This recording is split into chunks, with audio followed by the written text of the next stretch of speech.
ബഹുമാനപ്പെട്ട എൻ്റെ സഹയാത്രികർ, ഈ യാത്രയിൽ പങ്കെടുക്കാനായിട്ട് കഴിഞ്ഞതിൽ വളരെ സന്തോഷമുണ്ട്.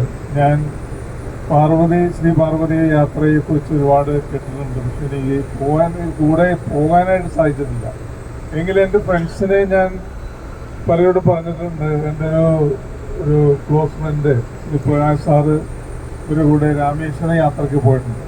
അദ്ദേഹം വീണ്ടും ഇപ്പോൾ കണ്ടിന്യൂ ചെയ്യുകയാണ്. അപ്പോൾ അദ്ദേഹം നിൽക്കുന്നവർക്ക് ദുബായ് യാത്രയ്ക്ക് അദ്ദേഹം പറഞ്ഞിട്ടുണ്ട് എന്നൊരു മുരളീധരനോട് പറഞ്ഞു. അതേപോലെ തന്നെ ഈ യാത്രയിൽ ഏറ്റവും ഇന്നലെ വന്ന് പങ്കെടുക്കുമ്പോൾ ആദ്യം നല്ലൊരു വാർത്ത കേട്ടത് അവരുടെ ഒരു പുതിയ ബസ്. പണ്ട് ഞാൻ വിളിക്കുമ്പോഴും പറയുന്നത് ഞങ്ങളുടെ ബസ്സിലാണ് യാത്ര ചെയ്യുന്നത്, വാടകയ്ക്കുള്ള ബസ്സിലല്ല. അതുകൊണ്ടാണ് ഞങ്ങൾക്കത് കൃത്യമായിട്ട് വളരെ കുറഞ്ഞ ചെലവിൽ നടത്താൻ പറ്റുന്നത് എന്ന് ശ്രീ പാർവതിയുടെ അന്നത്തെ എന്നോട് വിളിച്ച് പറഞ്ഞത്. അപ്പം ഇന്നൊരു ബസ് ഇതേവരെ യാത്ര ചെയ്തിട്ട് ഒരു ക്ഷീണവും ഒന്നും തോന്നാത്ത വളരെ നമ്മൾ അഭിമാനമായിട്ട് ഞാൻ ഇതിൽ പോകുമ്പോൾ പലരും ഈ ബസ്സിനെ കണ്ടിട്ട് അവർ പലരും അത് വീഡിയോയിൽ പകർത്തുന്നുണ്ടായിരുന്നു. അപ്പോൾ അതാണ് നമ്മുടെ ബസ്സിൻ്റെ ഭംഗിയും അതിൻ്റെ എടുപ്പും കണ്ടിട്ടുള്ളതാണെന്ന് മനസ്സിലായി. അതിൽ വളരെ അഭിമാനമുണ്ട്. അതുപോലെ തന്നെ നമ്മുടെ യാത്രയിൽ തിരുപ്പതിയിൽ അവിടെ പോയി ആ ക്യൂവിൽ നമുക്ക് ആ കൂപ്പൺ കിട്ടാൻ വേണ്ടി നിന്ന ക്യൂവിൽ നിന്നപ്പോൾ അന്നേരത്ത് നമുക്ക് കുറച്ച് ബുദ്ധിമുട്ട് തോന്നി. പക്ഷെ അത് കഴിഞ്ഞ് നമ്മൾ ആ കൂപ്പൺ കിട്ടി മല കയറി ഇറങ്ങി തിരുപ്പതി അമ്പലത്തിലൊക്കെ പോയി വന്നു വെച്ചപ്പോൾ നമ്മളത് മറന്നു കഴിഞ്ഞു. സാധാരണയായിട്ട് ശബരിമലയിൽ ഞാൻ ഒരുപാട് പ്രാവശ്യം 10 പ്രാവശ്യം പോയിട്ടുണ്ടെങ്കിലും തന്നെയും ആ കയറുമ്പോഴുള്ള നമ്മുടെ പ്രശ്നങ്ങളെല്ലാം ഇറങ്ങി വന്നു കഴിയുമ്പോൾ പിന്നെ അത് മറന്നുപോകും. ആ മറവി കൊണ്ടാണ് പലരും വീണ്ടും ശബരിമലയ്ക്ക് പോകുന്നത്.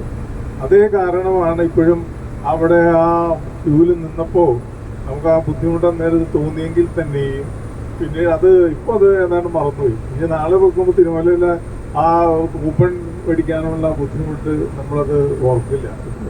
ഇനി ഈ യാത്ര തുടരാനേ തോന്നുള്ളൂ. അതുപോലെ തന്നെ ഈ യാത്രയിൽ നല്ല സഹയാത്രികരൊക്കെ വളരെ നല്ലവരായിരുന്നു, നല്ല ആൾക്കാരായിരുന്നു. ഇതിൽ പലരും എനിക്ക് വളരെ വേണ്ടപ്പെട്ട ആരായിട്ട് സംസാരിച്ച് കഴിഞ്ഞപ്പോൾ എനിക്ക് തോന്നിയിട്ടുണ്ട്. അതുപോലെ തന്നെ ഏറ്റവും എടുത്തു പറയേണ്ടത് ശ്രീ പാർവതിയുടെ സ്റ്റാഫാണ്. അവർ വളരെ നല്ല രീതിയിലൂടെ നമ്മളോട് സഹകരിച്ചിട്ടുണ്ട്. എല്ലാ വിധത്തിലും എല്ലാവർക്കും വേണ്ടിയിട്ട്, എല്ലാവരുടെയും ക്ഷേമത്തിന് വേണ്ടിയിട്ട് അവർ ഒരുപാട് കാര്യങ്ങളൊക്കെ നമുക്ക് വേണ്ടി ചെയ്തിട്ടുണ്ട്. അതിൽ ഏറ്റവും പ്രധാനം ഞാൻ പറയുന്നത് അനിലാണ്. നമ്മൾ ഓടിയാണെന്ന് നമുക്ക് വേണ്ടി എല്ലാ കാര്യങ്ങളും ചെയ്തിട്ടുണ്ട്. പിന്നെ അതിലേറ്റവും നമുക്ക് എടുത്തു പറയേണ്ടത് നമ്മളെ സുരക്ഷിതമായി ഈ വാഹനം ഓടിച്ച് ഒരു ചെറിയ പ്രോബ്ലം ഒന്നും ഇല്ലാതെ ഈ വാഹനം ഓടിച്ച് നമ്മൾ നയിച്ച് മുന്നോട്ട് പോകുന്ന അദ്ദേഹത്തിന്റെ പേര് അദ്ദേഹം അല്ല് തന്നെ. അവരെ പ്രത്യേകം നന്ദി പറയണം. അതുപോലെ തന്നെ നമ്മുടെ പ്രിയ സുഹൃത്ത് ഷിനോയും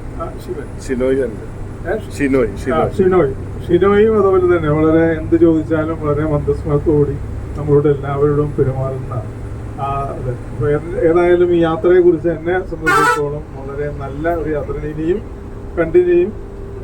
അതുപോലെ തന്നെ നല്ല ഭക്ഷണം, വലിയ വിഭവങ്ങളൊന്നും ഇല്ലെങ്കിൽ വളരെ സ്വാദേറിയ ഭക്ഷണം. ഇപ്പോഴും ആ ലാസ്റ്റ് നമ്മൾ കഞ്ഞിയാണ് കുടിച്ചത്. ആ കഞ്ഞി കുടിക്കുമ്പോൾ ആ കടല, അതുപോലെ തന്നെ അച്ചാറ് വേണോ എന്ന് ചോദിച്ച് നടക്കുന്ന ഷിബു. അതുപോലെ തന്നെ ഈ സാധാരണയായിട്ട് ഞാൻ എപ്പോഴും ഊണ് കഴിക്കുമ്പോൾ അച്ചാറ് തിരക്കും. നല്ല ഒരു അച്ചാറായിരുന്നു അദ്ദേഹം. ഒന്ന് ലാസ്റ്റ് നമ്മൾ കഴിഞ്ഞ 2 ദിവസം ഉണ്ടായിരുന്നെങ്കിൽ ഇന്ന് ഉച്ചയ്ക്ക് അതുപോലെ തന്നെ കുഴപ്പമില്ല. അപ്പോൾ അതെല്ലാവർക്കും അതുപോലെ നല്ല രീതിയിൽ എല്ലാവരും വളരെ സന്തോഷവാന്മാരായിട്ടിരിക്കുകയാണ് യാത്ര ചെയ്യുമ്പോൾ. അപ്പോൾ ഇനിയും നിങ്ങളെല്ലാവരും തന്നെ ശ്രീ പാർവതി ട്രാവൽസിൻ്റെ യാത്രയിൽ പങ്കെടുക്കണം. അതുപോലെ തന്നെ ഞാനും പങ്കെടുക്കും. ഇനിയും നമുക്ക് കാണാം. അതുകൊണ്ട് എല്ലാവർക്കും വീണ്ടും ഒരിക്കൽ കൂടി എൻ്റെ സ്നേഹാന്വേഷണങ്ങൾ അറിയിച്ചുകൊണ്ട് ഞാൻ നന്ദി, നമസ്കാരം.